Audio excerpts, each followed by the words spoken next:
तो दोस्तों स्वागत है आप सभी का मैथ वाले सर की नए वीडियो में। तो आज के वीडियो में हम बात करने वाले हैं क्लास 9th का चैप्टर नंबर 2 पॉलिनोमियल। ठीक है, तो इसके अंदर एक्सरसाइज 2.4 का क्वेश्चन नंबर 5 हम लोग कर रहे थे। अब तक पिछली वीडियोस में सब कुछ कर रखा है, पीछे के क्वेश्चन देख सकते हो। ठीक है, पहला चैप्टर भी प्लेलिस्ट का डिस्क्रिप्शन सब कुछ आपको मिल जाएगा। ठीक है, डिस्क्रिप्शन में पड़ा हुआ है, लिंक जाके देख सकते हो। अभी आज का क्वेश्चन करेंगे। ठीक है, इससे पहले पहला वाला क्वेश्चन मैंने काफ़ी डिटेल में समझाया था। अगर आपने वो किया है, वो वीडियो देखा है, तो आपको ये वीडियो देखने की ज़रूरत ही नहीं पड़ती। ठीक है, या फिर डायरेक्ट आप दूसरे क्वेश्चन पे आए तो कोई दिक्कत नहीं, आपको मैं यहाँ पे भी आराम से समझाऊंगा। तो चलिए वीडियो को स्टार्ट करते हैं और क्वेश्चन को ख़त्म करते हैं। देखिए, फैक्टराइजेशन करना तो वैसे बहुत आसान होता है। मैंने जब 3 टर्म होते थे तो हम लोग आराम से कर लेते थे। अभी यहाँ पे 4 टर्म आपके सामने गिवन है। ठीक है, 1 2 3 4। ठीक है, अब इसका फैक्टराइजेशन कैसे निकालोगे? देखो, सबसे पहले हम ट्रायल मेथड का यूज़ करेंगे, वो तो करेंगे। ठीक है, कुछ चीज़ें हैं आपको जाननी होंगी, जैसे कि डिग्री। ठीक है, डिग्री क्या होता है? जो आपके जो गिवन पॉलिनोमियल होता है, ठीक है, इसमें आप चेक करोगे हाईएस्ट पावर डिग्री होता है। ठीक है, तो हाईएस्ट पावर इसमें 3 है। ठीक है, 2 है, 1 है, तो सबसे बड़ा 3 है ना, तो 3 आपका डिग्री है। ठीक है, तो इस पॉलिनोमियल का डिग्री 3 है। तो जितना डिग्री होता है ना, उतना ही फैक्टर निकल के आता है। ठीक है, इस बात को याद रखना हमेशा। अब यहाँ पे देख सकते हो 3 है, इसका मतलब 3 फैक्टर निकल के आएंगे। ठीक है, और 3 फैक्टर कैसे निकलेंगे देखते हैं। देखिए, सबसे पहले ट्रायल मेथड का में हम करते क्या है कि जो आपका कांस्टेंट टर्म है, जैसे -5 है। ठीक है, अब आपको सोचना है कि 5 जो है किन किन नंबरों से कट सकता है या फिर डिवाइड हो सकता है। 5 तो केवल 1 से भाग जाएगा और अपने आप से जाएगा। ठीक है, इन दोनों से और किसी से 5 कटने वाला है नहीं। ठीक है, तो मैं यहाँ पे साइड में लिख सकता हूँ 1 और 5। ठीक है, इतना समझ में आ गया। अब मैं क्या करूंगा कि इस पूरे पॉलिनोमियल को px मान सकता हूं, कोई दिक्कत नहीं। तो यहां पे लिख देता हूं px इज इक्वल टू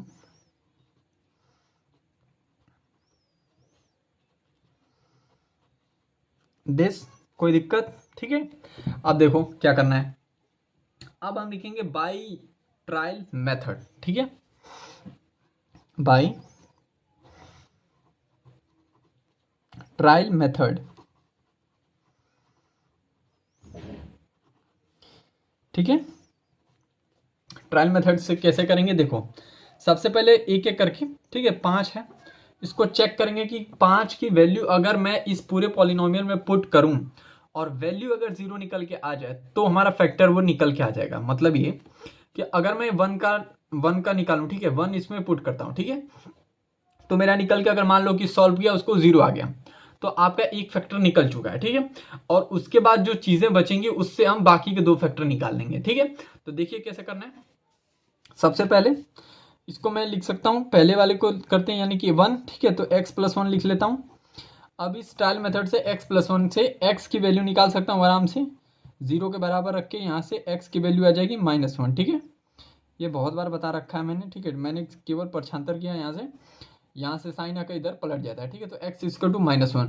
तो अब इस पूरे इक्वेशन में px की जगह पे आप -1 पुट कीजिए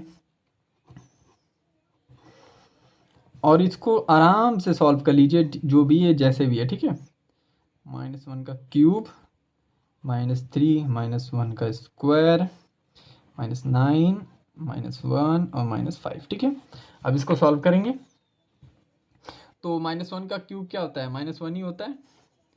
अब यहाँ पे देखो, 1 का स्क्वायर क्या होता है? 1 ही होता है। माइनस का स्क्वायर माइनस खत्म हो जाता है, प्लस हो जाता है। ठीक है, तो 1। ठीक है, तो -3 का 1 में गुणा करोगे तो -3 ही आएगा।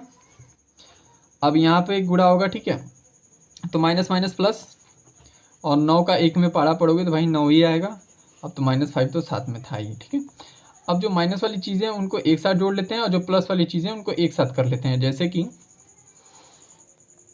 यहाँ पे -1 और -3 कितना हो गया? -4, और -5 कितना हो गया? -9, और +9 तो पहले से ही था। ठीक है, तो अब आपका वैल्यू क्या बच गया? 0। ठीक है, तो यहाँ पे हमारा एक फैक्टर निकल के आ चुका है, वो क्या है?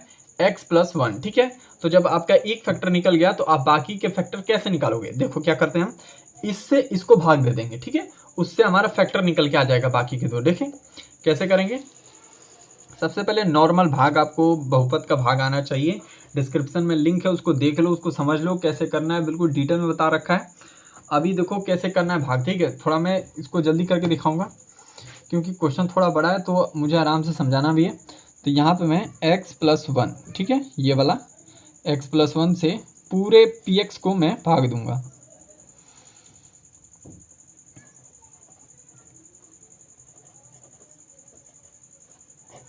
ठीक है, अब भाग देना बहुत बहुपद का आसान है। ठीक है, करते क्या हम कि पहले वाले नंबर को टारगेट में लेते हैं, जो नंबर बिल्कुल हूबहू हमें बनाना होता है अपने से। तो यहाँ पे एक x है, तो मैं यहाँ पे x² अपने से लिख दूंगा, अब इससे भाग दूंगा। ठीक है, तो x का भाग इसमें गुणा करूंगा तो ये हो जाएगा x3। ठीक है, तो x³ के सामने लिख देंगे, +1 का गुणा इसमें करोगे तो यही संख्या आएगी, तो ये आ जाएगा आपका x²। ठीक है, अब इसको माइनस कर लो,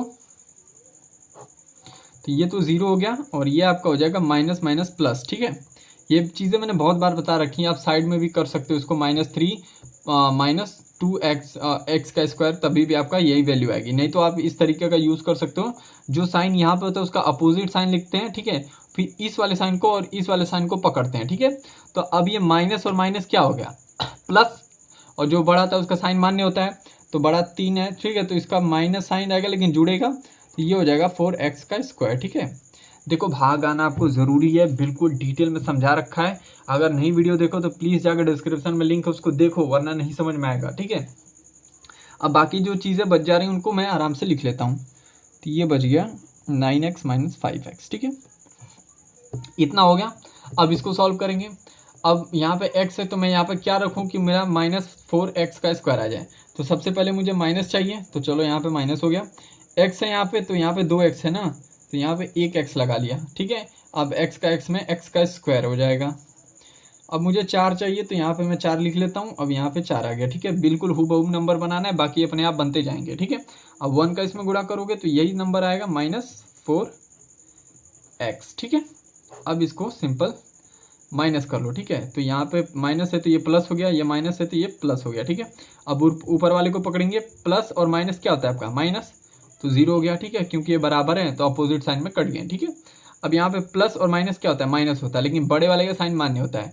तो 9 में से 4 गया तो 5x बचा, और बड़े वाला का साइन माइनस है तो माइनस लगेगा, और ये वाला भी उतर गया। ठीक है, इतना समझ में आया। अब देखो, अब मैं क्या करूं कि मुझे -5x लाना है। ठीक है, तो मैं यहाँ पे 5 लगा देता हूँ, और यहाँ से मेरा 5x आ गया। ठीक है, क्योंकि x पहले से इसके पास था। इसमें गुणा करोगे तो ये वैल्यू आ जाएगी। अब +1 का इसमें गुणा करेंगे तो प्लस माइनस माइनस, और 1 का गुणा 5 में करोगे तो 5 ही आएगा, और यहाँ पे आपका 0 0। ठीक है, तो जब हमारा 0 0 आ गया तो हम यहाँ पे भाग कंप्लीट कर दिया हमने। ठीक है, क्योंकि ये 0 0 आना ही था, क्योंकि हमने फैक्टर ट्रायल मेथड से चेक कर लिया था कि इसका फैक्टर ये है। ठीक है, जब फैक्टर है तो ऑलरेडी भाग चला जाएगा। ठीक है, तो ये जो आपको 3 टर्म मिले, अब यहाँ से आप नॉर्मल फैक्टराइजेशन करके बाकी के 2 फैक्टर निकाल सकते हो। ठीक है, तो देखो कैसे करेंगे।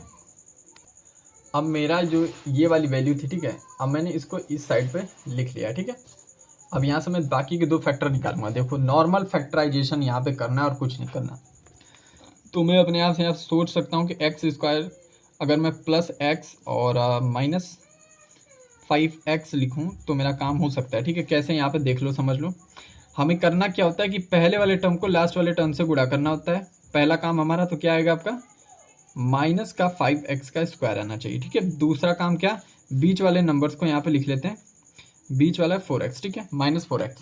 अब आपको क्या करना होता है, इस बीच वाले नंबर को ऐसे 2 भागों में बांटना होता है कि दोबारा से हम उनको जोड़े या घटाएं तो वैल्यू सेम यही आनी चाहिए, या और उन दोनों टर्म का आपस में गुणा या भाग कर दें तो आपकी वैल्यू ये आनी चाहिए। ठीक है, तो आप यहाँ पे देख सकते हो कि मैंने लिया x प्लस का, ठीक है, x -5x लिया। ठीक है, तो अब मैं इन दोनों को आपस में घटाऊंगा तो क्या वैल्यू बचेगी, -4x। ठीक है, और इनका आपस में गुणा करूंगा तो क्या वैल्यू बचेगी, -5x²। ठीक है, तो मेरा काम हो चुका। तो इस हिसाब से आप थोड़ा प्रैक्टिस करोगे, आपको आ जाएगा। ठीक है, तो ये चीज़ हो गई।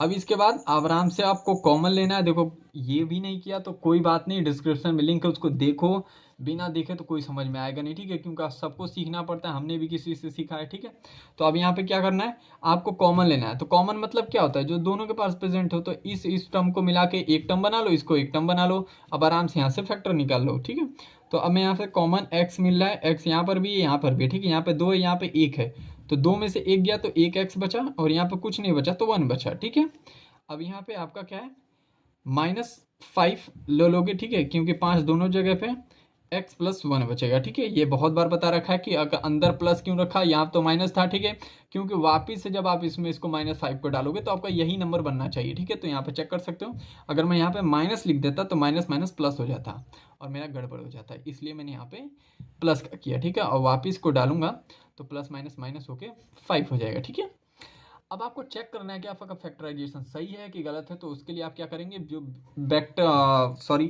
ब्रैकेट के अंदर के नंबर्स होते हैं या टर्म होता है जो भी, उसको चेक करोगे बिल्कुल सेम होना चाहिए। यहाँ पे भी एक्स प्लस वन है, यहाँ पे भी एक्स प्लस वन है, तो इसका मतलब आपका फैक्टराइजेशन बिल्कुल सही है। ठीक है, अब हम क्या करेंगे, इसको एक ब्रैकेट में, और ये आपका पहले से एक है। ठीक है, तो आपके फैक्टर 2 निकल के आ चुके हैं। ठीक है, और एक फैक्टर हमारा पहले से क्या आ गया था, एक्स प्लस वन। ठीक है, तो यही तीनों आपके क्या हो गए, फैक्टर हो गए। ठीक है, तो आई होप आपको समझ में आया होगा कैसे करते हैं। तो मिलते हैं अगले वीडियो में, तब तक के लिए पढ़ते रहिए।